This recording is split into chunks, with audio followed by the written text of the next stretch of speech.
여러분들하고 인사 좀 나눌까요? 반갑습니다. 은혜 받으십시오. 한 주 동안 안녕하셨습니까? 요즘 각 당마다 대통령 후보를 선출하는 투표가 진행 중에 있습니다. 여러분들은 대통령의 덕목이 무엇이라고 생각하십니까? 한 공동체의 한 나라의 지도자가 되기 위한 중요한 덕목이 무엇이겠습니까? 우리 교회도 이제 교회를 이끌어갈 또 지도자를 뽑는 투표를 하고 있습니다. 여러분들은 교회 지도자의 덕목이 무엇이라고 생각하십니까? 여러 가지가 있으리라 생각을 합니다. 그런데 우리 그리스도인으로서 가장 중요한 지도자의 덕목은 기도입니다. 모세도 기도했고 다윗도 기도했고 성경에 나오는 지도자들은 기도의 사람이었고 기도를 통해서 그 지도력을 인정받았고 하나님께서 지도력을 더해 주신 것을 볼 수 있습니다. 내가 조금은 부족하지만 자질이 조금 부족해도 기도할 때 하나님께서 그 사람을 들어 쓰시는 것을 우리가 보게 됩니다. 기도라고 할 때 보통 영혼의 호흡이라고 얘기하죠. 사람이 숨을 쉬어야 살아가는 것처럼 그리스도인들은, 영적인 사람들은 기도해야 영적으로 살게 됩니다. 기도하지 않고는 우리 영이 살 수가 없어요. 목사일지라도 기도하지 않으면 죽은 목사가 될 수도 있고 영적으로 죽은 자가 될 수 있습니다. 모든 성도들은 기도해야 합니다. 왜냐하면 그것이 영적인 가장 본능적인 욕구이기 때문입니다. 그러나 기도는 영적인 호흡일 뿐만 아니라 우리의 성장을 이루는 도구가 됩니다. 기도하면 성장합니다. 내가 조금 부족한 믿음의 사람이어도 기도하면 우리의 믿음이 자라고 우리 영혼이 성장하게 되어지고 성숙한 믿음의 사람에 이르게 되는 것입니다. 기도하는 사람이 좋은 지도자가 될 수 있고요. 기도하지 않으면 아무리 좋은 자질을 가지고 있어도 그는 좋은 그리스도인 지도자가 될 수가 없습니다. 우리가 기도해야 하나님의 마음을 알게 됩니다. 우리가 기도해야 하나님의 뜻을 깨닫게 됩니다. 우리가 기도해야 그 하나님의 마음을 가지고 주님을 섬길 수가 있습니다. 그런데 기도하지 않으면 하나님의 마음을 알 수도 없고 하나님의 뜻을 깨달을 수도 없고 하나님의 마음을 가지고 봉사하거나 헌신할 수도 없게 됩니다. 나는 열심히 한다고 하지만 내 생각과 내 뜻을 관철시키는데 나도 모르게 그 일이 목적이 되어질 때가 있다라고 하는 것이죠. 그래서 성경에서 하나님이 기뻐하시는 지도자들은, 하나님의 마음에 합한 지도자들은 기도하는 사람들입니다. 우리 교회 모든 분들이 기도하는 분들이 되길 원합니다. 어떤 직분을 가진 것과 관계없이 기도의 사람이 되시고 기도를 통해서 하나님의 마음을 품고 하나님 뜻을 깨닫고 또 하나님이 기뻐하시는 길을 걸어가는 우리 모든 일광의 식구들 되시기를 먼저 주의 이름으로 축원합니다. 이 느헤미야는 탁월한 지도자였습니다. 그는 바벨론의 포로의 2세대인지 3세대인지 정확히 알지를 못하지만 그는 아주 탁월한 지도자입니다. 왜냐하면 이 유다라고 하는, 원래 이스라엘이 하나였는데 남과 북으로 나눠졌죠. 그래서 북이스라엘은 BC 732년에 아수르에 망하고 그 다음에 남유다는 582년에 바벨론에 의해서 망하게 됩니다. 이 망하기 전부터 바벨론의 포로로 끌려가는데 왕족들과 귀족들과 그리고 기술자들이 포로로 끌려가서 생활하게 되는데 이 느헤미야가 예루살렘으로 돌아오는 때가 444년입니다. BC. 그러면 나라가 망하고 이 느헤미야가 예루살렘에 돌아올 때까지 그 기간을 보면 약 140년이라고 하는 시간의 간격이 있거든요. 이걸 보면 느헤미야는 예루살렘에 태어난 사람이 아니고 바벨론의 포로 생활하는 가운데 2세대인지 3세대인지 모르지만 그 땅에서 태어난 사람입니다. 그런데 그가 거기에서 왕궁의 관리로 활동을 하게 되어지고 나중에는 왕의 비서실장, 세계에서 가장 큰 나라의 비서실장으로 왕을 섬기는 자가 됩니다. 왕의 안전을 책임지고 왕을 가까이서 조언하는 아주 특출난 그 지위에 있게 되어지는 사람, 그러니까 세상적으로도 인정받은 지도자이죠. 또 반면에 우리가 느헤미야를 보게 되어지면 그가 고국에 돌아와서 예루살렘 성이 무너졌는데 그 성벽을 건축하는 일을 하게 됩니다. 많은 사람들이 포로로 끌려가고 그리고 예루살렘에는 가난하고 힘들고 어렵게 살아가는 사람들이 있었기 때문에 주변의 이방 민족에 의해서 끊임없이 침입을 당하게 되는 거예요. 그래서 고통과 어려움 가운데 있을 때 성벽을 건축하여서 안전을 지키려고 하게 됩니다. 그 일을 이 느헤미야가 감당하는 것이죠. 그러니까 어떤 이스라엘 민족의 입장에서도 보면 아주 뛰어난 지도자입니다. 뿐만 아니라 느헤미야 뒤쪽에 보면 그런 영적 부흥 운동을 이끌었던 지도자였어요. 그러니까 학사 에스라라고 하는 사람과 함께 이 이스라엘 백성들의 믿음의 어떤 신앙 운동을 다시 한번 일으켜서 하나님께로 돌아오게 만드는 그 역할을 한 것이 이 느헤미야입니다. 그래서 느헤미야는 이 이스라엘 역사의 후반기에 가장 뛰어난 지도자 가운데 하나이다. 특별히 선지자도 아니었고 제사장도 아니었고 왕도 아닌 어떤 평신도 지도자로서 아주 뛰어난 사람이 느헤미야입니다. 그래서 성경 속에서 어떤 지도력을 연구할 때 이 느헤미야서를 많이 읽으면 지도자의 모습이 이런 거구나, 지도력이 이런 것이구나 하는 것을 깨닫게 됩니다. 그런데 이 느헤미야 1장을 쭉 보면 뭘 볼 수 있냐면 느헤미야 1장은 느헤미야의 기도로 이루어져 있는 것을 볼 수가 있어요. 여기 4절 말씀 5절을 보면 내가 이 말을 듣고 앉아서 울고 수일 동안 슬퍼하며 하늘의 하나님 앞에 금식하며 기도하여, 그리고 기도의 내용이 마지막 11장까지 쭉 기록되어 있습니다. 이 느헤미야서는 느헤미야의 기도로 시작되어진다라고 하는 거예요. 그런데 이 느헤미야의 기도가 여기 1장에만 기록된 것이 아니고 느헤미야서를 읽어보면 마치 숨은 어떤 보석을 찾는 것처럼 느헤미야가 기도했다라고 하는 그 어떤 내용들이 나오는데 그것이 11번이 기록되어 있어요. 그냥 기도라는 단어가 쓰여 있으면 요 기도네 알 수 있는데 그런 게 아니고 그냥 기도의 내용이 한 줄로 간단하게 기록되어져 있는 것들이 많이 있는데 그것이 11번 이상 기록되어 있다는 거예요. 느헤미야서가 총 13장으로 기록되어 있고 거기에 많은 사람들이 이름도 기록되어 있거든요. 근데 그 중간중간마다 느헤미야가 기도했다라고 하는 것들이 표현되어 있습니다. 그 이야기는 뭐냐? 느헤미야가 항상 기도했다는 거예요. 그는 항상 기도하는 사람이었고 무언가를 결정할 때 하나님 앞에 먼저 기도하고 결정했고 힘들고 어려운 일이 있을 때 자기의 생각과 자기의 판단과 자기의 능력으로 그 문제를 해결하려고 하지 않았고 먼저 하나님 앞에 기도했던 사람입니다. 그래서 느헤미야의 지도력이 어디 있느냐? 기도에 있었다라는 거예요. 그가 어떤 세상적으로 뛰어났기 때문에 그가 어떤 지도력을 인정받았고 이스라엘의 지도자가 된 것이 아니라 기도하는 사람이었기 때문에 하나님이 그를 통해서 이스라엘을 이끌어가는 지도력을 주셨다라고 하는 것입니다. 여러분, 앞에 있는 지도자는 말이 중요하죠. 지도자가 어떤 말을 하냐에 따라서 그 공동체의 방향이 달라질 수 있습니다. 앞에 있는 지도자가 부정적인 말을 하고 그리고 안 된 불신의 말을 하고 온갖 이런 말을 하게 되면 그 공동체는 그쪽으로 가게 되어 있는 거예요. 반면에 믿음의 말과 긍정적인 말과 은혜의 말을 하게 되어지면 그 공동체는 그쪽을 향해서 가게 되어 있습니다. 그런데 기도하면 믿음의 말을 하게 되고 은혜의 말을 하게 되고 긍정의 말을 하게 되고 덕이 있는 말을 하게 됩니다. 왜냐하면 기도하면 하나님 우리에게 은혜를 주시죠. 기도하면 믿음이 더 풍성해지죠. 기도하면 하나님의 은혜 또는 어떤 하나님의 역사에 대한 그 확신이 있기 때문에 결국 그 입에서 나오는 것들은 그런 말들이 나오게 된다라는 거예요. 그래서 기도자에게 정말 중요한 건 뭐냐? 기도입니다.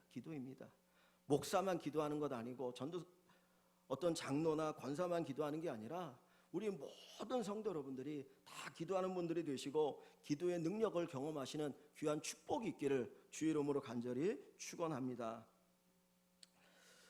오늘 이 느헤미야 1장에 보면 느헤미야의 기도가 나오는데 그 기도의 내용을 가만히 들여다보면 뭘 우리가 알 수 있냐면 그 기도를 통해서 느헤미야는 이 예루살렘에 있는 유대인들과 연대의식을 가지게 된다라고 하는 거예요. 아까도 말씀드렸던 것처럼 이 느헤미야는 예루살렘에 태어난 사람이 아닙니다. 바벨론의 포로로 끌려온 자기 선조들 아버지인지 할아버지인지 모르지만은 그 후손으로 태어났어요. 그래서 2세대 3세대로 그 바벨론에서 자랐습니다. 바벨론의 환경과 바벨론의 문화와 바벨론의 교육을 받았기 때문에 어떻게 보면 바벨론 사람이 될 수 있어요. 바벨론이라고 하는 나라가 포로를 끌어오는 것은 그들을 바벨론화 시켜서 자국민을 만들어서 전 세계로 어떤 점점 더 뻗어나가는 나라를 만들려고 하는 거거든요.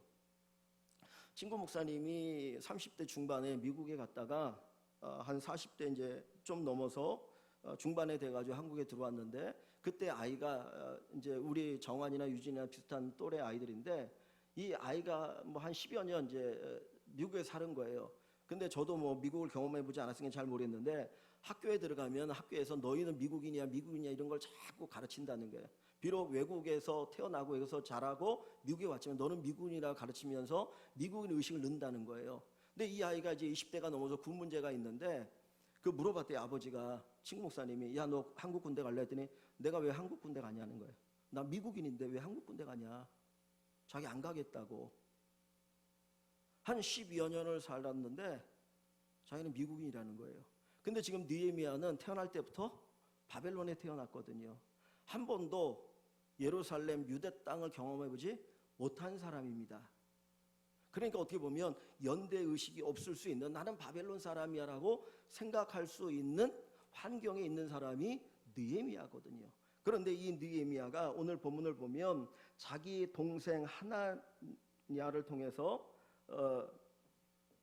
고국에 관한 예루살렘에 대한 소식을 듣게 되는데 자 어디를 한번 보시냐면 2절을 봅니다. 2절에 보면 내 형제들 가운데 하나인 하나니가 자기 동생 하나니가 두어 사람과 함께 유다에서 내게 이르렀기로 유다에 갔다가 왔다는 거죠.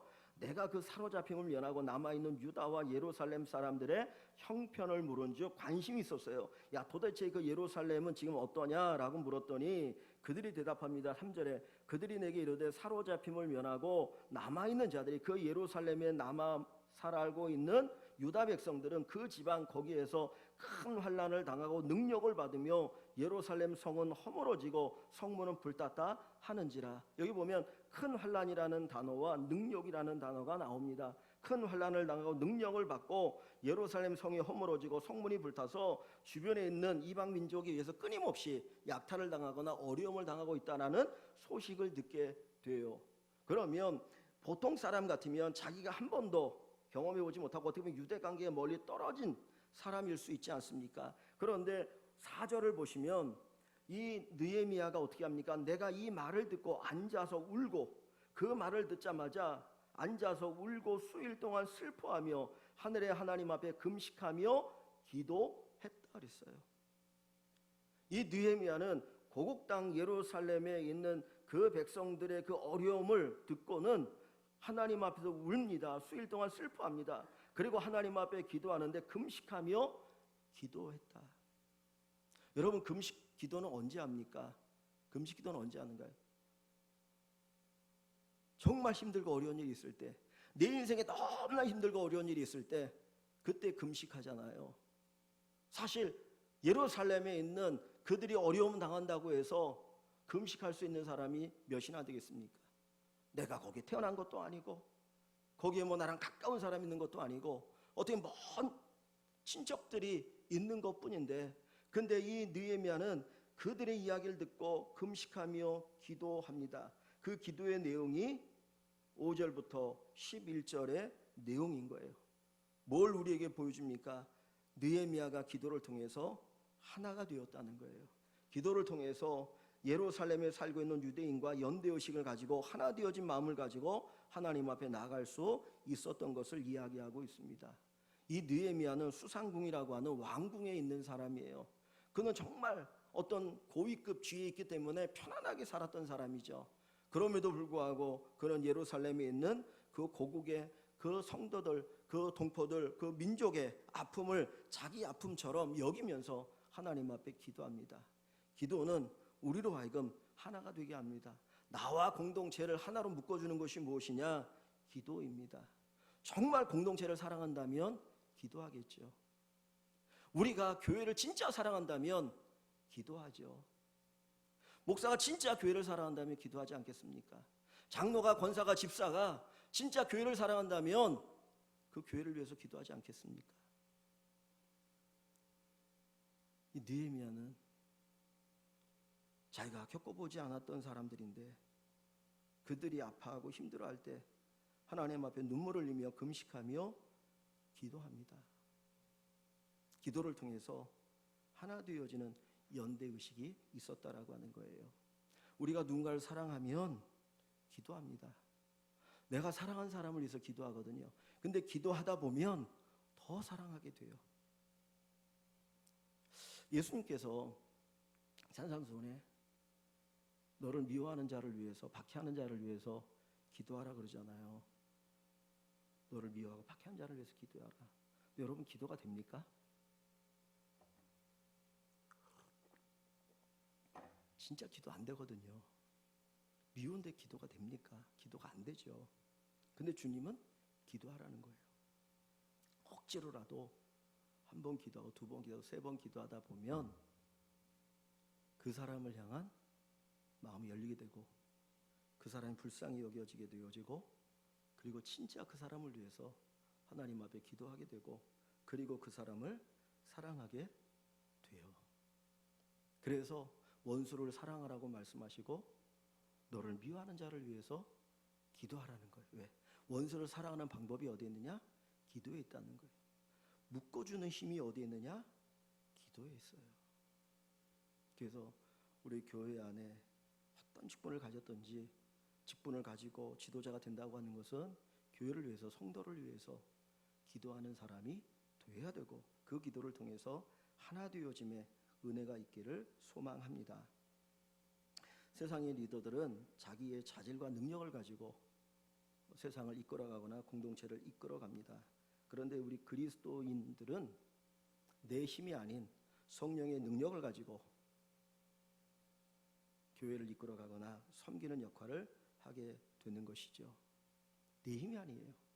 우리 안에 계신 성령의 은혜와 능력으로 이 모든 일을 감당하게 되는데 우리가 그 하나님의 은혜와 능력을 받기 위해서 뭐가 필요합니까? 기도가 필요한 것이죠. 좀 부족하고 연약해도 기도하면 하나님께서 은혜를 주시고요. 기도하면 하나님이 역사하시고요. 기도하면 하나님께서 그 일들을 감당할 수 있는 힘을 주십니다. 야곱이라고 하는 사람은 정말 태어날 때부터 꾀돌이였어요. 그의 성품은 철저하게 자기중심적입니다. 어떻게든지 내가 복을 받아야 되겠다라고 했던 사람이고 사기꾼의 기질을 가지고 있던 사람이죠. 그런데 그 인생의 터닝 포인트가 어디입니까? 약복강의 기도예요. 하나님 앞에 그가 무릎 꿇고 간절히 기도할 때 그 인생이 바뀌고 변화됩니다. 남을 축복하는 사람이 됩니다. 우리가 기도할 때 하나님 우리를 바꿔주십니다. 우리를 변화시켜 주시는 놀라운 은혜가 있게 되는 것입니다. 기도하십시오. 저도 기도하고 여러분도 기도하고 온 교회가 기도하는 교회가 되기를 주님의 이름으로 간절히 축원합니다. 솔로몬이 위대한 지도자가 되었던 이유가 어디 있습니까? 그가 일천번제를 하나님께 드리잖아요. 다시 말하면 기도했다는 거예요. 그때 하나님께서 찾아오셔서 내가 너에게 뭘 줄고 지혜를 주세요. 그래서 그 지혜를 가지고 그가 좋은 지도자가 된 것입니다. 하나님의 강력한 은혜, 능력이 우리 안에 역사할 때 저나 여러분이나 좋은 목사, 좋은 장로, 좋은 권사, 좋은 집사가 될 수 있지 하나님의 은혜가 아니면 좋은 목사가 될 수도 없어요. 좋은 장로도 될 수 없고 좋은 집사도 될 수 없고 권사도 될 수 없어요.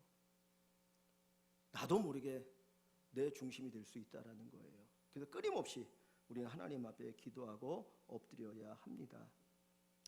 이 느헤미야가 지도자로 예루살렘에 돌아왔을 때 그가 했던 일이 뭐냐면 성벽을 건축하는 거였어요. 무너진 성벽을 건축하는 것이 그의 사명이었고 그것 때문에 왕에게 휴가를 받아서 예루살렘으로 돌아왔는데 그 성을 건축하는 일에 많은 방해가 있었습니다. 첫째는 외적인 방해였어요. 그 주변에 있는 나라들이 끊임없이 예루살렘을 침략하고 약탈해 가는데 성벽을 건축하면 그게 안 되니까 성벽을 건축하지 못하도록 엄청난 방해를 합니다. 그래서 바벨론 왕궁에다가 조서를 이렇게 무슨 상소문을 보내가지고 저 성벽을 건축하면 왕을 배반할 것이다라고 하는 그런 방해를 하기도 하고 위협도 하고 그리고 뭐 권모 술수를 쓰기도 하고 나중에는 제사장을 매수해가지고 이 느헤미야라 이건 공경에 빠뜨리려고 하는 그런 일도 하게 되어져요. 그뿐만이 아니라 내부에 어떤 어려움이 있었는데 백성들이 한번 힘을 모아서 우리가 건축을 해보자라고 했는데 그 가운데 이 어려움이 있는 게 어떤 어려움이 있었냐면 첫째는 흉년이 들었어요. 근데 먹을 게 없는 거예요. 그러니까 먹을 게 없는 상태에서 이 성벽을 건축하려고 하니까 그 안에서 막 갈등이 있고 당장 먹고 살기 위해서 어떻게 해야 됩니까? 꼬우는 거죠. 곡식을 꼬고 돈을 꼬우는데 돈 많은 사람에게 당장 내가 먹을 게 없으니까 좀 꺼달라고 그래가지고 꺼가지고 왔어요. 근데 먹고 살기 힘들고 세금도 내야 되니까 그러다 보니까 이 빚을 갚을 길이 없고 점점 이자는 높아지게 됩니다. 그러다 보니까 이 사람들이 막 불만이 막 표출하는 거예요. 우리가 먹고 사는 것도 힘든데 무슨 성벽을 건축하느냐. 내가 살아야지 성벽도 있는 것이지. 그러면서 막 난리가 나버립니다. 그때 이 느헤미야가 이 계층 간의 갈등의 문제를 잘 풀게 되어지고 결국에는 성벽을 건축해요. 며칠 만에? 52일 만에. 근데 그 힘이 어디에 있느냐? 기도에 있었다라는 거예요. 그것을 이 느헤미야서 곳곳에 느헤미야가 기도했다라고 하는 것을 우리에게 가르쳐 주고 있습니다. 여러분, 사실 우리 인생을 살아가는 참 힘들어요. 그죠? 내가 내 인생의 삶을, 내 개인의 삶을 살아가도 힘든데 어떤 공동체의 지도자가 된다고 하는 것은 참 더 힘들고 어렵더라고요. 제가 이렇게 다른 공동체도 보면은 앞에다 사람을 세워놓으면 당신이 우리를 위해서 섬겨달라 그랬으면 잘 따라주면 좋은데 인간은 안 그래요. 어떻게 하냐면 앞에다 세워놓고 막 흔들기 시작해요. 자기네가 투표해가지고 세워놓고선도 뒤에서는 막 흔드는 거야. 내 마음대로 내가 원하는 대로 안 해준다고. 잘했니 못했느니 그래 끊임없이 흔들어 버립니다. 그것이 인간의 본능이거든요. 교회에서 어떤 지도자가 된다고 하는 것도 쉬운 일은 아니죠. 그런데 우리가 힘들고 어려운 이 과정들 그리고 지도자 역할을 감당하기 위해서는 우리에게 꼭 필요한 건 무엇이냐? 하나님 앞에 기도하는 것입니다. 하나님 내 힘으로 안 되니까 하나님이 도와주셔야 합니다. 하나님의 은혜가 필요합니다. 하나님이 역사해 주셔야 합니다. 라고 하는 이 기도가 우리에게 있기를 원합니다.